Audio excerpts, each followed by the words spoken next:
Jim Quick is in the house, baby. This is The Crossover. This is like the new improved fresh lemon scent easy pour spout. Wayne Free is in the studio. We're going to get the dirt. Does this shirt make me look fat? No, your face does. Oh, what am I talking about? Why am I here? Find out what's going on with Wayne Free. We're going to get down and dirty. I have another Bud Light and another plate of barbecue and some shrimp, please. It's The Crossover with Jim Quick this Saturday on your CBMA Hall of Fame beach music station, 94.9 The Surf.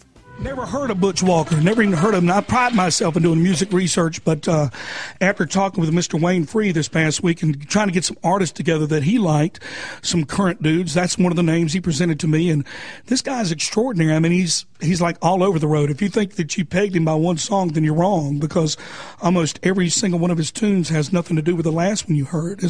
He's great. Thank you for introducing him to me, and may I introduce you today for the first time on The Crossover, ladies and gentlemen, Wayne Free. Thank you very much. Pleasure to be here. It's awesome to have you here, man. I don't blow smoke up many people's boo-hunkies, because the truth of the matter is I'm probably one of the most egotistical people you ever meet. I think I'm absolutely awesome. But you blew my mind. I remember the first time that I saw you, it was at the Jekyll Island Beach Music Festival. You were with the Swinging Medallions. Oh, yeah.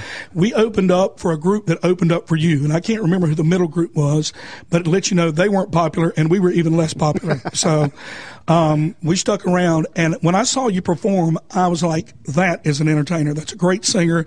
The whole band was an entertainer, you know, but off the chain. And everything that you'd heard about the Swinging Medallions from the 60s apparently couldn't hold a candle to the group that you were in at that time. And I believed that for that hour-and-a-half show that you guys did. Wow. And I thought it could not be topped until I saw you that night at the after party. And then everybody was swinging off the rafters. It was crazy, man. What a fantastic group. Yeah, those were always the toughest part of the day, was the after party. Yeah. After the show on the beach, yeah. I tell you what, playing with the Swinging Medallions, I did that for 15 years, believe it or not. I guess we were both kids back then, right? Well, you know, I still am at heart. You know, I mean, you're eternally, you look the same as you do the day I met you. You got that eternal youth thing going. But let me ask you a question. What was the first band that you ever played in? The Swinging Medallions. Really? That was, I mean, you had to play with some garage bands and stuff like that in high school. Or? Nah, believe it or not. When I was growing up, my dad had bands, you know, and they practiced in our house. And I had the biggest room in the house, so they stored all of their equipment in my bedroom during the week. And my dad, you know, they just played on the weekends. And I wasn't allowed to touch any of the equipment, but of course, when nobody was home, I did. So that was kind of like my... he learned to be a musician by breaking the rules in his own home, people. Exactly right. That's exactly what I did, and I just put everything back just like I found it. You know, so I never got caught, I don't think. My G-string's out of tune, boy. Hey, so let me ask you this right here. It must suck to be you to know that the very first band you played in had a #1 international hit. Yeah. I mean, you started out on a tour bus. You know, I didn't even believe, this is sad, but I shouldn't admit this, but I will.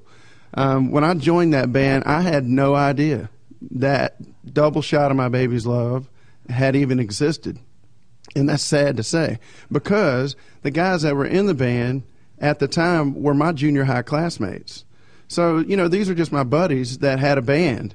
And now we met back up again in college, and little did I know that they were in this group.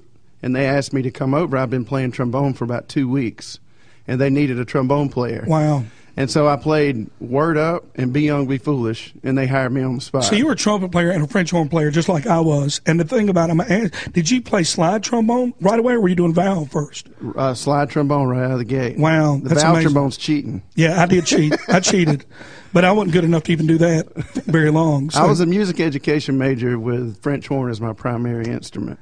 That's amazing. You could tell, too, because you have great pitch control, like from the low end to the high end.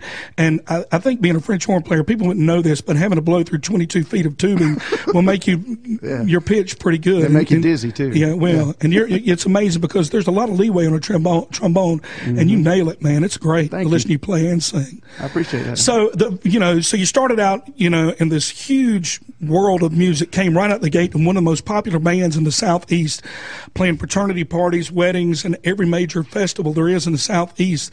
And going from that to the Embers, you went to another great big one. I mean, just a little bit what would you say about one state north in popularity? I mean, it's about the same thing. Yeah. You know, it's a lateral move, really. Well, the Medallions didn't play in North Carolina and North that much. We were, primarily Gulf Coast region. Yeah. Georgia, Florida, Alabama, South Carolina, some, not even that much, believe it or not, even though the band's based in Greenwood.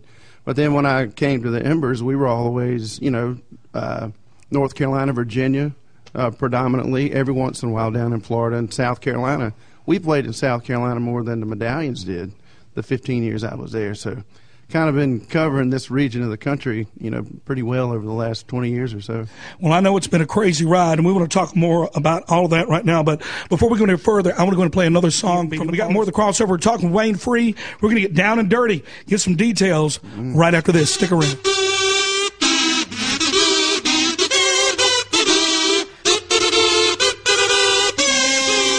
This is Jim Quick's The Crossover.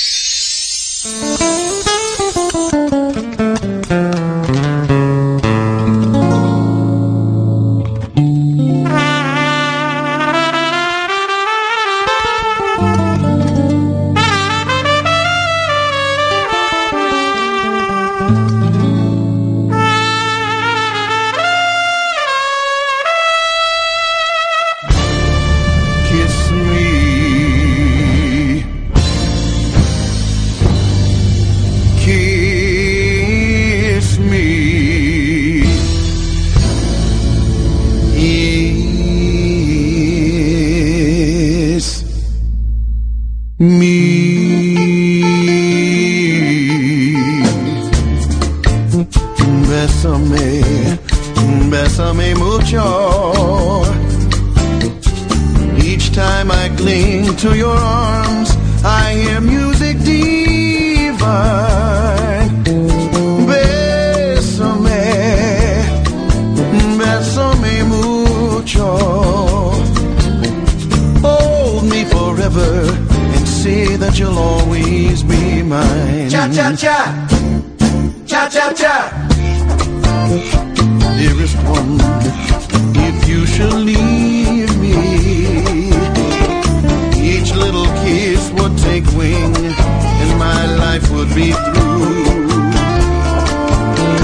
Bésame, bésame mucho. Hold me forever and say that you'll always be mine. Cha-cha-cha, cha-cha-cha. This joy is something new. My arms are holding you. Never knew this thrill before. Whoever thought I'd be holding you close to me, whispering at you I adore. So, dearest one, if you should leave me, each little kiss would take wing and my life would breathe through. Bésame, bésame mucho. Hold me forever and say that you'll always be mine. Cha-cha-cha, cha-cha-cha. This joy is something new. My arms are holding you. Never knew this thrill before. Whoever thought I'd be holding you close to me, whispering at you I adore. So, dearest one, if you should leave me, each little kiss would take wing and my life would be through. Oh, bésame, bésame mucho. Hold me forever and say that you'll always be mine. Cha-cha-cha, cha-cha-cha. Hold me forever and say that you always will be mine.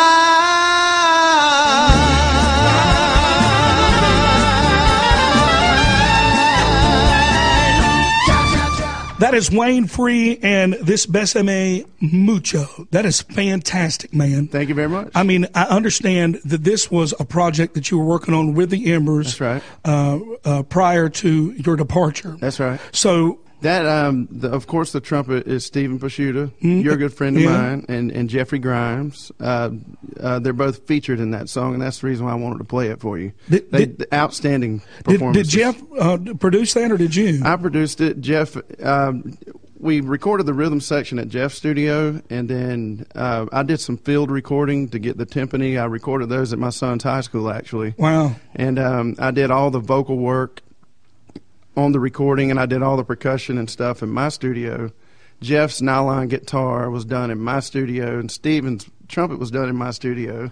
And then I did the editing and everything and sent it back to Jeff, and then he did the mastering work on it. Did Stephen make it on time to a lot of shows? No. Okay, because that's the reason I fired him from Coastline. I was like, man, you're crazy. If it weren't for that bus, he wouldn't be there on time. Man, he's a superior dude, though. He's still a dear friend of mine. You know.